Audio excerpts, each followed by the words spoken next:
you are not going to complete your New Year's resolution, and this is why. So normally when people set goals, they set what they want to achieve in a negative manner. For example, let's say you would like to lose weight this year. The main thing you're going to put on your New Year's resolution is something like, oh, I would like to lose 60 pounds, or I would like to lose however amount it is. However, if you take that approach, it's kind of counterintuitive to how your mind works, because it almost sounds like something is wrong with you. You kind of like present it in a manner where, okay, something is wrong with you and you need to fix this, which is currently your weight. However, a better approach would be to write your New Year's resolution or your goals or the things you would like to accomplish this year in a systematic manner or in a different way. For example, just have columns where you kind of like break everything down into words or into statements, and also into positive reinforcement. So I'm going to give you an example. Okay, so an example would be, let's say you would like to lose weight 60 pounds, but you won't stop there.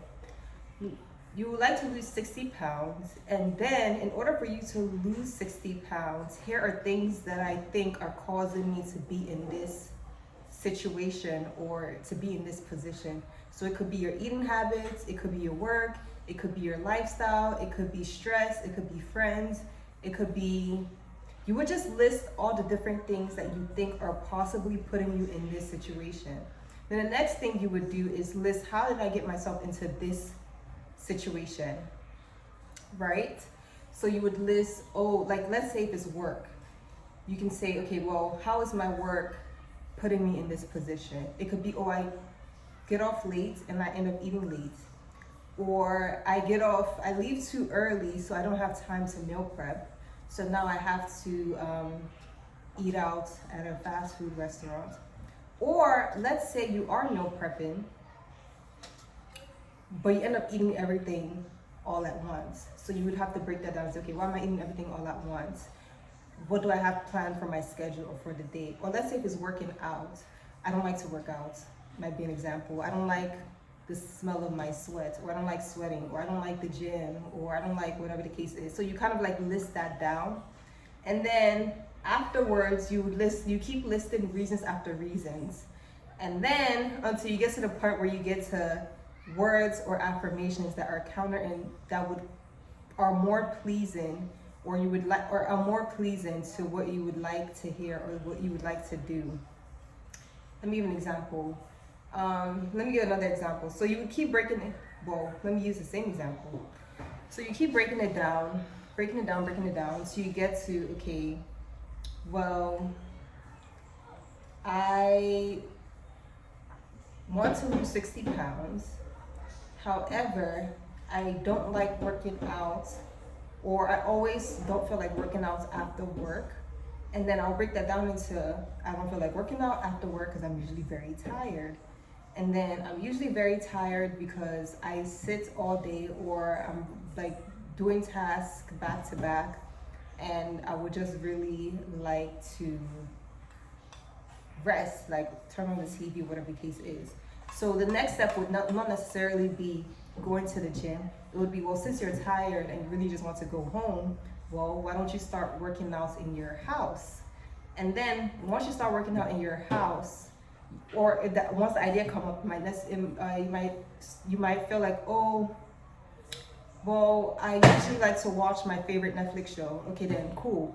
You can leave your Netflix show on, but instead of sitting down on the couch or laying on your bed, you would just kind of like pick a simple exercise like jumping jacks, or a very simple basic jumping jack, or jogging in place. And you'd be like, okay, well, for the first 5 minutes of this show, I'm going to do jumping jacks, or I'm going to jog in place, or I'm going to just pace. And then once you do that for 5 minutes, then you kind of like affirm yourself later on and said, wow, this was so easy. I can't believe I actually worked out after work. And you would just repeat that You would just repeat that affirmation for like 30 minutes or 25 minutes. And then what's gonna happen is you make yourself feel good about doing the bare minimum. And once you make yourself feel good for doing a bare minimum, it kind of encourages your brain to feel good, and like it makes it easier for you to want to do it again the next day.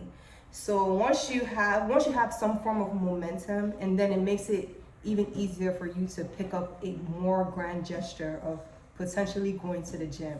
The most important thing is to not put so much pressure on yourself, number one, and also not make the jump so high that you end up not doing anything at all. So you want to really break things down in such a simple and very small manner that it just makes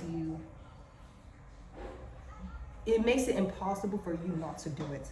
So even on your very lazy day, when you don't go to the gym or when you don't feel like going to the gym, you still do something and you still make yourself feel good. So yeah, let me know what you guys think.